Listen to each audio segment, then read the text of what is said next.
ISO FileMaker Magazine, the professional's resource for FileMaker know-how. Hey there, this is Matt for ISO FileMaker Magazine, and we are going to learn more about FileMaker Pro. In this video, which is part of our series, we're going to be taking a look at our debug tools, making sure that we can get access to the information about the environment when we're developing in FileMaker. That's super important. Let's head to my desktop, take a look at the file. All right, thanks for joining me here on my desktop, and we've got our launcher file that we're going to be working with. That is right here. I am moving pieces of information from it into the file that you have access to as I develop this, and this is because this solution is an older solution that I am updating and enhancing to work with in terms of modern FileMaker development.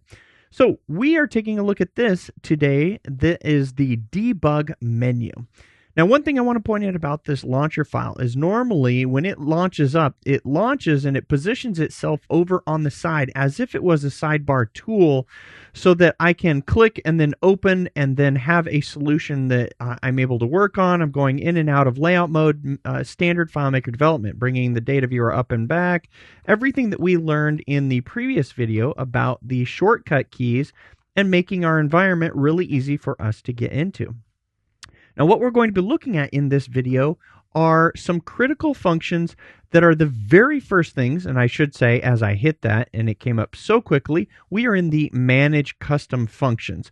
So if you watch the video that's previous in this series, then you know that we set up our keys, and in our Manage, our custom functions is going to be one of the most critical, and the key that I assign to it for some reason is equals. It's just what I got used to in terms of being able to get in and out of that custom functions dialog box. Because you're doing it so much, it's a critical feature of developing in FileMaker.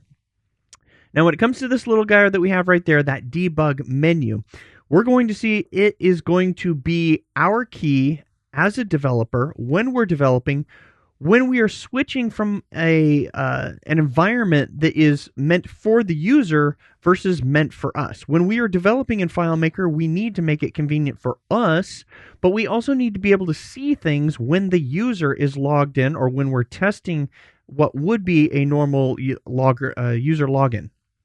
So, in this file, when we go into our Manage Custom Functions, the number one function that I add to most, I just add it to everything. You've seen it, and you'll see it in all of my videos.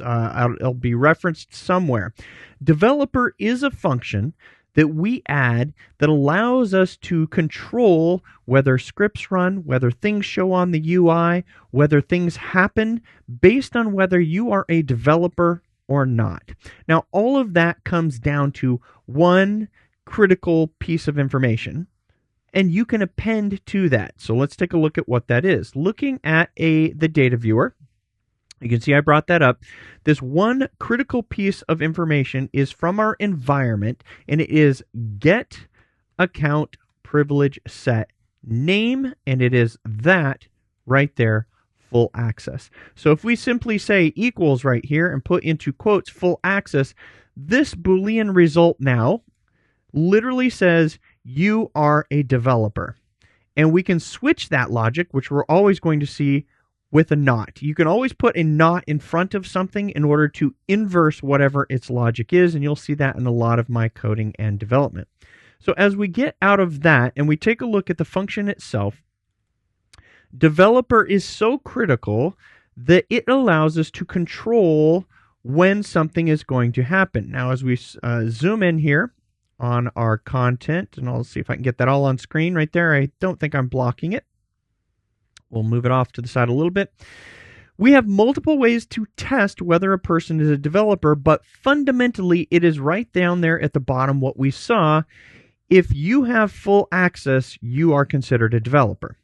Now, when we're developing in FileMaker, we can have somebody that doesn't necessarily have full access. So what we're going to do is we are going to provide some additional methods in order to watch for that. One of the most complex that I won't go into at length here is using the extended privileges. Now, if you're interested in how extended privileges can modify and enhance FileMaker's default privileges, you can use it to great effect, being able to create as many extended privileges as you want to provide a level of granular access or a feature-by-feature access in your FileMaker database that it is wonderful. Get account extended privileges is a wonderful function to learn about, but that's not what this video is about. We can also see that the first of these three, because we have line 1, line 2, and line 3. Line 3 is the most fundamental, but on line 1, we can see that we are looking at a variable. That variable of a developer's right here. Now we can say that if a given account name is within that variable, then that means we are considering them a developer and they will be able to do things, see things, run things, etc. So that variable is right here. So if I have an account, let's say it has an account by Tom and I also have an account by Beth, these two accounts do not necessarily have full access. They are not given that privilege set within FileMaker's account settings. But they do have a level of access that allows them to, let's say, work on layout mode or develop scripts, but not define fields. By putting their names here, if their names show up and their name matches the account name, this function will pass or it will succeed. So those are three ways that you can use this one function of developer to control when and how things work. So fundamentally, where that comes into play with this little guy, which we're going to see is going to have a whole host of wonderful functionality for us as developers, is that when we are going to copy this over, which we're going to need more functions, as we'll learn in this video, the primary visibility of this feature right there with the little eye icon, which is always controlled by the view menu and the show, and we are going to be able to see the hide condition right there. If I turn that off, you're going to see that little eye just went away right there. If we turn that on, we always want to control what we can view as a developer. I leave the hide condition turned on by default. We go over to the inspector palette over here. We click on this fourth area, and we are going to see, as I collapse this, that the behavior, this one area, hide object when, is going to be something we're going to access a lot. Now we can see right here that we are saying developer.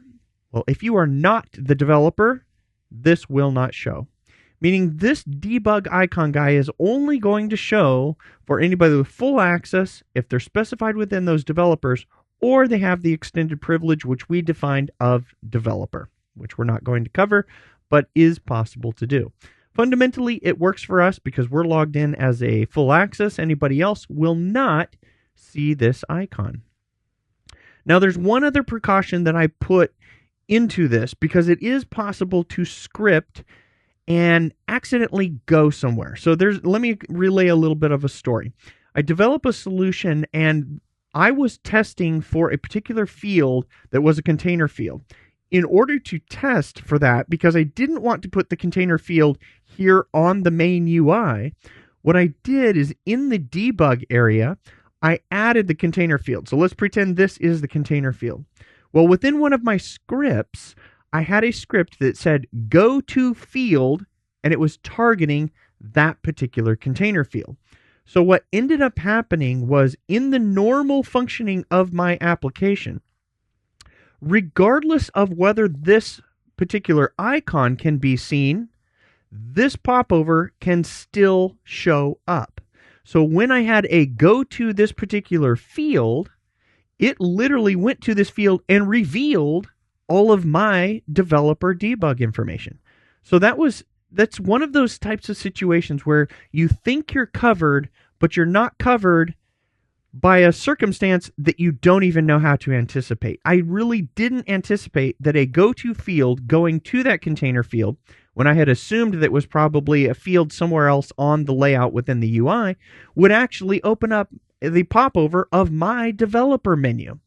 So what I do on that is I actually, on the popover itself, One of the great things about FileMaker is FileMaker has these things called script triggers. And what accidentally happened there is when I double click that, you can see that it changed its orientation from being below the actual icon to on the side. It is possible to accidentally drag popovers and change their orientation.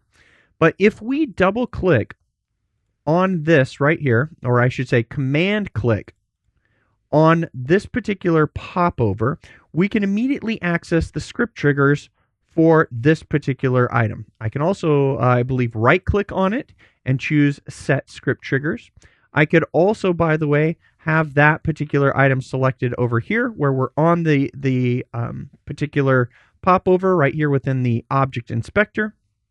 And I could right click and choose specify script triggers here. With that, what I can do is on the object enter, I can put a script. So if we put a script, and I'm going to click the little plus right here to create a script, and we're going to say no access. And we say okay. The easiest thing to do on that is to put a exit script step and just put false. I believe this is how I solved it. I may need to test this because I'm doing this real time here while I'm recording the video, just so that I could tell you the story because you need to know about it. And what happens is when that popover was going to be entered, it simply won't show. The popover would not show. Another way that you could do this is, I believe, if we don't have it, we do have a behavior. And in fact, I've got it right here, not app debug on. So this is also another way that I solved this, where the popover, so there's two ways that I solved it. The first, one of the ways is using the script triggers. I'll command click and we'll turn that one off, where I could use the script trigger, and that's where I could also use developer logic to say you're not going to show when you enter unless you are a user that can see this. You're not going to show. Another way was to use the hide object when, meaning this popover is always going to be hidden unless app debug on is enabled. So this was just yet another way for me to control absolutely that this debug menu would never be seen, and that is controlled by this one function right here, app debug on. Now, you can see that the custom function itself is simply a result of true or false. So what happens is while I'm developing and prior to release of a solution when it goes into production, I can turn this to false. And so it just gives me one single place where I can use throughout the whole of my solution. If I'm debugging, I can use that one function of app debug on, as well as developer, to control the visibility and the functioning of things. So this is what makes it really nice when you're a developer to give yourself tools. So what we're going to do now is we're going to go through these default tools. And I want to point out that one of our objectives is, if we're creating multiple FileMaker solutions, we want to be able to simply select this, copy it, go over to our solution, and then just paste it. And we want it to function. We want it to work. We don't want it to have a lot of tight dependencies, as we call them. Now that I know did not work because in the debug menu, which I'm going to scroll out so that we can see a lot of it, we're going to cover some of the core functionality of this debug menu and why it is here. Number one, we've got what I call instant options. Everything on the sidebar that we have right here are things that we need that will work only from a single step field. So when I go into layout mode and we reveal our debug menu, and I double click on this one toolbar menu to bring it up, it is going to be using a single step. It will not be using a perform script. And that's because I don't want the debug menu to have anything tied to scripts, although ultimately you do end up adding a few of them in particular if we look at the sandbox. The sandbox is performing the script, and if you remember from our previous video, our sandbox is currently wired up to set our keys for the whole of our FileMaker environment, which will be moving to a new script. Log watching. Open key 3 from our very first video in this series, which will open the key 3 folders that have the location of our control files. Relogin, a very fundamental thing when we are testing between different users or different privilege sets. Fundamentally, a close file, a resume, which helps us out when we get locked into a script that if the FileMaker UI is showing, it will be showing a pause resume state on that script. We want to be able to resume that. That's really nice. A bail out exit application step. Log watching is yet another terminal command, which I've shot a video about that on the FileMaker Magazine website. Allows you to watch the script log when you're actually logging for errors that FileMaker has. OpenTemp, another single step function which performs a Apple script in order to open temp. Look at this. A lot of times when you're developing in FileMaker, you are doing things with the operating system in the dedicated temporary folder. You need to access that. I just simply click that. I click OpenTemp, and there it is right there. Any file that I put into that, I can see what I've written to it. I can go work with that file, whether it's a PDF, whether it's a text file, what have you. A very critical feature. Finally, what we have in terms of our core functionality, our single steps, is toggle menu bar, which really only applies on iOS. iOS is where you have the menu bar. It is not here, or on Windows. I believe it has the menu bar. Toggle toolbars, which if you're not using FileMaker's standard toolbar up here, then you have taken the time to hide that, which we want to be able to toggle that back on. And that is because as part of our normal startup, a lot of the times when we're taking full control of the FileMaker environment, we are starting up, we are toggling the toolbars, we're hiding them, and that particular step, let's go ahead and jump into it. We'll add it really quickly here. Toolbars. This particular option has the ability to show, hide, or toggle, but a lot of the times when we start up, in our startup script, when we hide, we're using this additional option of lock. And when we lock that, we're locking it from ourselves as well. So as a developer, we need to be able to get in and be able to toggle that out. So that is where that comes in play. Likewise, when we are using FileMaker's custom menus, which we can always access over in the Manage area, we see that I have assigned a shortcut key of Command-Shift-M in order to get in and out of custom menus. Each layout in FileMaker can have its own menu set, not something I suggest to do more than one, maximum 2 menu sets in your FileMaker solution. Otherwise, it becomes a real nightmare in order to manage a lot of them. Well, we need to be able to set back to the main original FileMaker menus so that we can use things that we need to use. So the reason these two are grayed out is there is simply some conditional formatting on those. When we look at them, we can see that if we select this particular item segment of this button bar and we choose our conditional formatting, we can see that if the custom menu set name, if that is not empty, then what we're going to do is we are going to just show it as gray, meaning it's already using FileMaker standard default menus. Otherwise, when we are not, that will go active. And we will know when we get into this debug menu, hey, it's a custom menu set. Click this, it sets to the standard menus, and then we can work with this. So there's only a few other things that we have in this particular debug, and a lot of the times it ends up being a place where I just add new functionality as the solution evolves. This is the core debug menu. Of course, what you're going to do is you're going to go into, when you're working in your layout, and you need a new button that you want to put in for yourself as a developer, you're simply just going to double click, and wherever you want the button, you just want to navigate to that particular position. If I want it after the sandbox, I of course click the plus. I have my new button. I can now assign it to a perform script if it's specific to my solution, or another single step if you find that there's functionality that you want. And then when that button has been added, then we're simply just going to go down to the bottom. We're going to start to drag. We can see as we drag that the segment is going to tell us the size right there. I like to target 40 or 48 because that works for both mobile and for desktop. If you have the grid active, which we're going to learn in an upcoming video where we set the grid on a file, then what we're going to do is hold down the command key or the control key, and that's going to allow us to bypass the grid and allow us to get it exactly at 40 points right there for each individual segment after we've added a new particular feature. So the only other two things that I have in this file or in this debug menu is a tab panel, which allows us to switch between looking at the environment and a debug. Now, the debug, as you can see, is a field that really, that is up to us in terms of how we're going to debug, and it comes into play with regards to our solution and how things are wired up.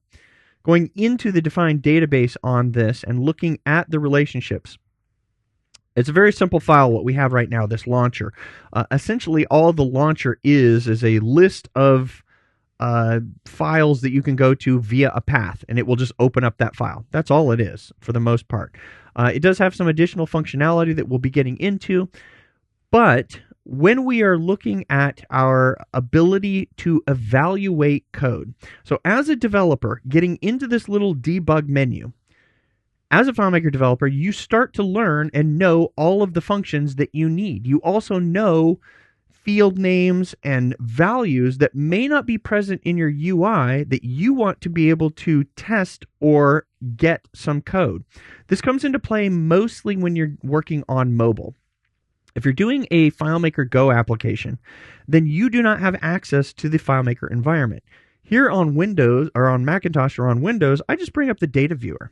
And I just simply create a new variable, and I'm able to work with my code and do whatever I want. But on FileMaker Go, this really doesn't work out very well because we don't have a data viewer. This is where this particular evaluate comes into function. This is also why we need to absolutely protect access to this with the app debug on so that nobody except a developer can ever get into this, because this evaluate can be very scary if somebody else gets access to our solution and they also happen to be a FileMaker developer and they know FileMaker functionality. They can inspect whether a plugin is active, and then they can do all kinds of nefarious things. This field can be a field from anywhere. So what I'm going to do is, in my fields, I am going to simply put a field in here and just call it debug, just for the purposes of being able to show you what's going on. Now, this field debug can be a global field that you could put in every one of your tables if your solution has a lot of UI in a bunch of different contexts. If you're not familiar with FileMaker and you don't understand context, that's something we're going to be getting in this series as we go through it. We're not going to worry about it right now. An alternative is to make a single debug field within a single table called globals. And then within your relationships, let's go ahead and save that first temporarily. Oh, debug is not going to be allowed. I'm just going to call this debug X for right now. We'll create it.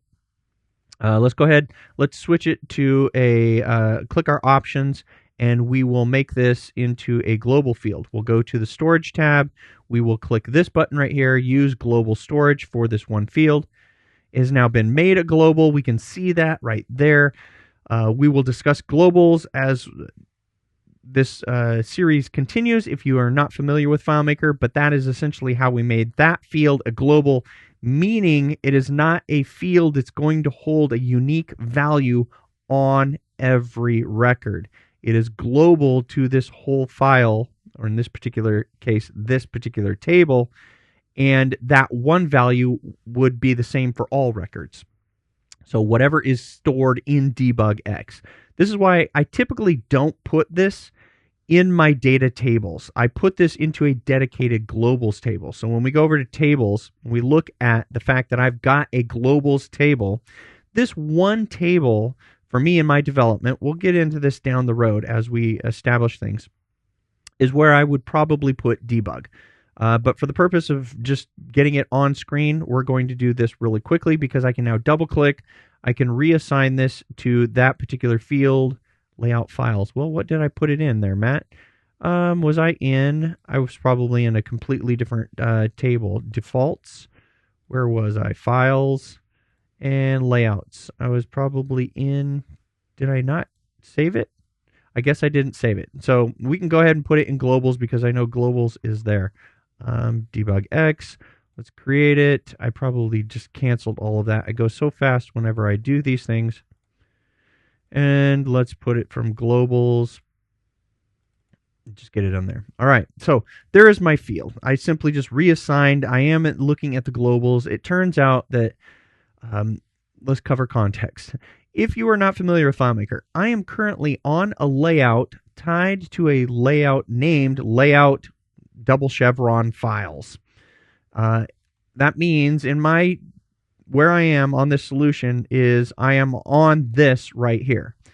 Because this is connected to this, where this table has my debugs, the layout that I'm developing here can actually see that field over here. So that's a very, very short version of context. What I need to do is change this evaluate button so that this single step no longer has a broken set field. And we will set this to my globals of my debug X.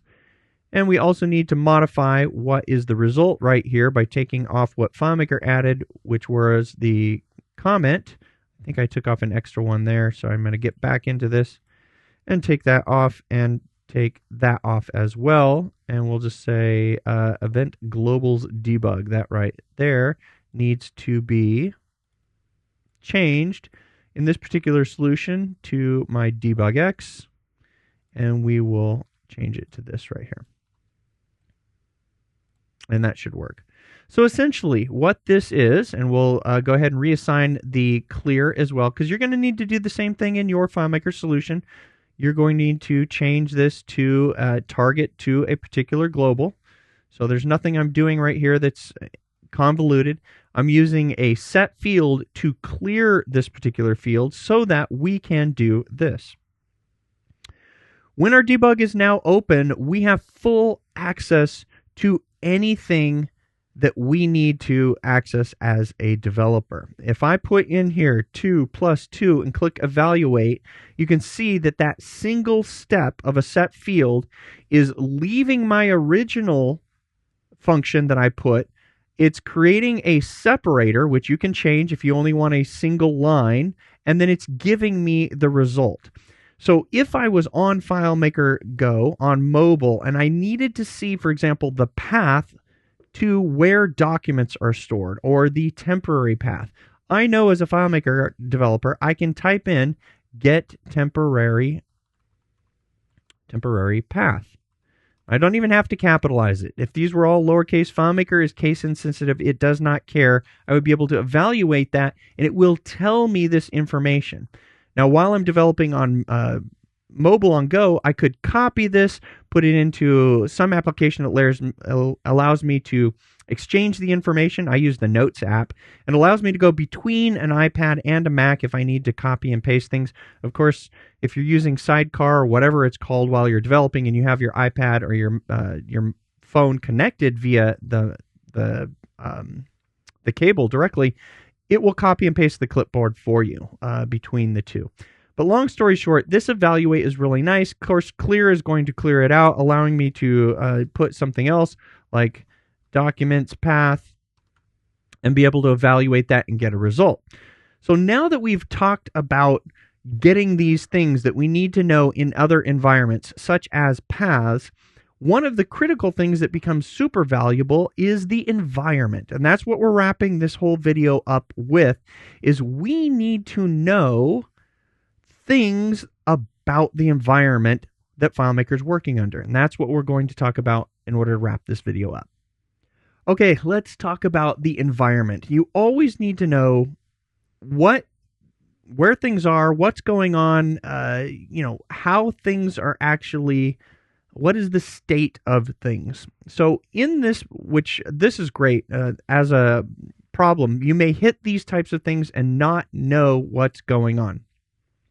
You can see that I've got my popover is expanded out, but for some reason it's scrolling side to side, and that may be very confusing because my layout, I've got more than enough space in order to show the full width of this particular popover. In fact, as I bring the sidebar on, and we take a look at the first area that we have right here, the position, and we can see that the auto sizing has the anchoring turned on where it's locking to the top and bottom and both sides so that it will expand out. Why on earth, when I am looking at this layout and I give myself more than enough room, is FileMaker chopping that off? Well, it turns out that FileMaker, and you can take this, you can use this to your advantage a lot of the times in situations, and it applies not just to popovers, but also to individual parts of layouts with regards to how anchoring, the anchoring behavior on the auto size. I don't know why they call it auto sizing. Yes, it auto sizes the part, but I'm anchoring the part to one of the edges of this the screen. I like the word anchoring myself, and that's what I'm familiar with in other environments. But if we recognize that the layout itself, the width of this layout is 320, that is what's happening with that popover. It's getting chopped off because of the width of the layout. So temporarily what I'm going to do is, rather than going right here and selecting and dragging this, which is absolutely fine to do, I'll undo that with a Command or Control Z. I am going to simply just select this value and say I want 1024. And by typing that in, I can have the part jump out. A lot of the times what we're doing is we're attempting to do this, avoid what I just did. That's an accidental drag. You click something, your mouse moves even just a pixel. If we can work with values in the UI, such as in the inspector or in the object inspector over here, we're going to want to do that. It's a little bit better. But now when I go into browse mode, I'm going to be able to get my full debug. You can see that it's not doing that funky thing, and we can switch to the environment. So in the environment, we are interested in seeing anything about the environment. You can see right here I've got application, and then as we scroll down, we've got fields. We've got, well, the web viewer keeps resetting here as I'm entering into this. When I click into this, I'm getting a reset where it jumps up to the very top of this particular area. That's because it is a web viewer. We can solve that, but actually, is that a refresh that's happening? Well, you can see what I've got right here. I've got security, I've got window information, I've got page count, page number, screen depth, everything you can think of about FileMaker's environment. So that's what we're going to need to copy into our own file. That's what you're going to find in the file that's attached or correlates to this particular video article. Your network connection, mobile settings, layouts. These are all broken down according to sections. And when we go into the Manage Custom Functions, and if you've been working with FileMaker and you have not used or investigated or invested in custom functions, quite honestly, it is the one place where you can keep your code dry. You can use it for so many different things. I am absolutely the biggest fan. This word of functions should not be on this dialog. Manage solution code and functions is what this should be. In my viewpoint of FileMaker, this is in no way just for functions. It is absolutely for solution code, and you will realize very big benefits as a result of it. Now, here is a large collection of functions. And the first thing at the very beginning of this video, of this series, the reason I'm not jumping in to, okay, here's how you develop in FileMaker. Here's how you create a field. Here are the field types. Here's a portal, and here's how a portal works with regards to relationships. Is none of that really matters if you don't know how to navigate the environment and know the information about the environment in the first place to understand how to make sense of either another solution that you adopt and inherit, or one that you've developed yourself, but have to go back and relearn because you don't even know what you did. So all of these environment functions are going to need to be things that you have to copy into your copy of the launcher, or you will have access to it. And it works like this. So we always want to prefix our custom functions into a grouping. Now in FileMaker 22, it is the very first version of our ability to actually create folders. So prior to FileMaker 2025, which is version 22, what I'm working in now, we did not have the ability to have folders. One of the things that in this version, as of the recording of this video, that they took away, unfortunately, is the ability to sort these in a nice sorted order. But there is my most favorite plugin, which I discussed in the very first video. If this is in the wrong place, this is in the wrong place, this is in the wrong place, if we want that functionality back where I want to be able to sort this, I can select this range, I can right click, and because of the Monkey Bread plugin, I don't know why Claris took it out, but the Monkey Bread plugin can still perform it, sort selection. I can sort these even when I start to use folders in FileMaker 22.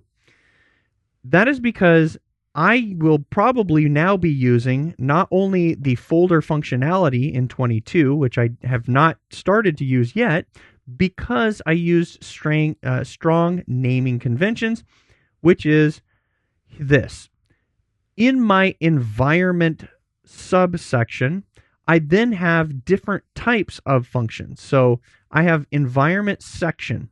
And if we looked at each of these, which we don't need to, we can see that this is just a simple list function, and it's using just the internal name part of what would be a get function, a get active modifier keys. So by doing this, what I did is I made it very easy to create dynamic collections of different pieces of information. And this information can be used for me to view within a web viewer, which I'm doing in the little debug icon, but it can also be used when I'm going to collect information about errors. When we look at error handling, where we've got all of these different error functions, which is super critical in a lot of FileMaker solutions, I can grab, let's say, for example, I just need to know information about the layouts and the window, or I need to know information about the network and what fields are involved because I'm tracking or using something. So by having these broken down into sections, I can then say I want any one of these number of sections. Now what I did is I also made a collection. So if we look at this, we've got environment collection default. So that is simply going to be a collection. In this case, it's just a very small subset of values rather than getting everything. But I also have an environment full. Now, wrapped up into all of these, the difference that you see here is where formerly you saw a list function. Well, in this one, you're seeing a JSON set element with objects. That is because I have one function right here, environment get specified. This one function allows you to say, I'm going to hand you a value list of what I want to see. Maybe it's a value list that includes fields and layouts. And I use those two functions to hand to this within a list function, and it is going to give you a specific output. When we look at this function, we can see that it will take as a value to format debug, eval, JSON, let, or global. Now, there's one super important thing that as a developer we want to know, that we never want to accidentally expose functionality to an end user that could be a FileMaker developer where they would know how to execute something using the evaluate. So this is considered a very dangerous function in most all other programming functions. In FileMaker, we don't have to worry about too much as long as we know what's getting passed into it and through it. In this particular case, I can see that evaluate is evaluating a function. That function is always going to be a get. The end user could attempt to pass anything they want through this, but what's going to happen is because get is going to be wrapped around that or sandwiched, When FileMaker actually evaluates the code, it's evaluating the code as a get. It just can't. That is the only thing that this evaluate is taking, is a get, a literal get, with whatever ends up being inside of this. Now, the way that I could do this, and the reason we're starting off at the very beginning of covering these things that you're like, wow, this is really complex, Matt, why do I need to know these things? Because it is critical that you understand what could go wrong and how to prevent it. So here on this custom function are two different settings, and it is with regards to its availability. When we're talking about the availability of a custom function, what that means is that if somebody is able to get into the FileMaker environment and they are able to see or access any part of FileMaker development, but maybe they have a lower level of access, maybe they don't have full access, which we discovered earlier with the developer function, then they would be able to see this particular function. They would be able to see the function named environment get specified. If I do not want them to see that, meaning the only person that could ever see and call this function would be a full access account, I would click that radio button right there. So by doing that, and when we look at this, we can see that a particular user, let's say it's a privilege set that they log into FileMaker and they can create scripts, but they can't go into layouts, they can't go into fields, they can't define the database, but they can go into scripts. If they can go into scripts, they will not be able to see this function. They won't be able to add it, but they would be able to add this one or this one. The functions that are visible to them, and it's only two options when it comes to custom functions, anything that we want to restrict as a developer to only developers needs that particular radio button. But because I would presumably allow a user to be able to access this, knowing that when I use this evaluate, that it's always getting sandwiched within a get, I'm comfortable and okay with that. Meaning, what you're going to have happen is you're going to have FileMaker. Let's use the data viewer because we want to know what's going on. Again, I'm teaching you everything I know about the fundamentals. We put in an evaluate, and we test what code we are actually running. So if we were going to evaluate a get temporary path as a string, you can see right there, it's getting a question mark. That's because this is currently not valid code. Why? Because I don't have the trailing thing. So what we can have is we can test this out, that somebody could attempt to hijack our function that we know we're using, the evaluate function. And they could put in, whatever. They could put in code right here. Let's say somebody thinks they're really cool and they're going to sneak in 2 + 2. Let's say that they can try to sneak in an MBS function and try to actually run some particular code that's going to do something. That is what we do as a developer when we're developing. We say, if we're going to use the evaluate function and we're going to sandwich on the get function, let's see how far a user can go in order to get away with things. And in most cases, once you sandwich on that get and FileMaker sees it and wants to evaluate it, that's the worst case right there. A question mark is going to come up because we are controlling the input to the evaluate function. So having said all of that, because I'm a developer, I want you to be a good developer, or even if you're just wanting to create your own FileMaker database, know the things that a developer should know. This particular function, we can see when we go into layout mode and we look at this, it is simply just a web viewer. That's that big globe right there. It is using the JSON format elements and it's formatting my environment full, and it's using my function of environment debug. When you look at that environment debug, you can see that it, in turn, if we were to scroll down this, is essentially just building. This is a recursive custom function. We won't go into it in depth, but essentially what it does is down here at the bottom, it calls itself over and over again.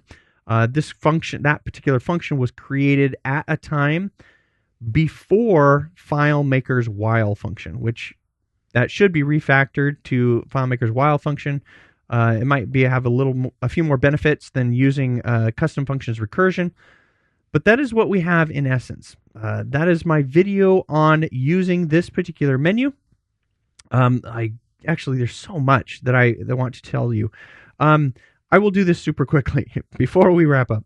There's one other function in this file that we saw over here in our file, and it is this right here, developer device. Developer device, I want to actually draw your attention to this. I'm not really revealing anything here. These are old UUIDs. FileMaker has this function right here called getPersistentID. And I'll just leave you with this. There are times where you as a developer want to debug or see things within the UI or have things function on a specific device when you are logged in as a normal user. Meaning the debug menu will not be showing, or you can make it show. So this debug would not be available because the account is running under a privilege set and an account that is a lower level account with lower privileges. It's as a user, but you still need to see something. You're running a script and you want that script to actually run. Well, that is where I will use that particular function of a developer device. So developer we've discussed at length. Developer device is just another opportunity for you to use the getPersistentID. And if you don't know, the getPersistentID is not persistent for the lifetime of anything other than the current FileMaker installation. That's an important thing. So you read this value of persistent ID and you're thinking it's going to persist. Once it's set, it's that for that particular user for all of time. That's not true. getPersistentID changes every time that FileMaker is reinstalled. So if you have FileMaker Go installed on mobile and you uninstall it and then you reinstall FileMaker Go again, this value will be different. So these values are from a long time ago when I was using a different device. They don't apply. You wouldn't be able to get in and, if you got into one of my files, you wouldn't be able to use the function developer device because I know that they have long expired. But for my current one, which may have been revealed on this video within the debug menu, I can actually put that into that particular function and have things work based on that. So, long video, but I hope you've learned something new. As always, I'd like to wish you much luck with your own FileMaker development, and until next time, happy FileMaking. We hope you've enjoyed this video tutorial, and we'd like to say thank you for your subscription and your support. If you're not already a subscriber, head on over to www.filemakermagazine.com/subscribe for more information about the benefits of joining.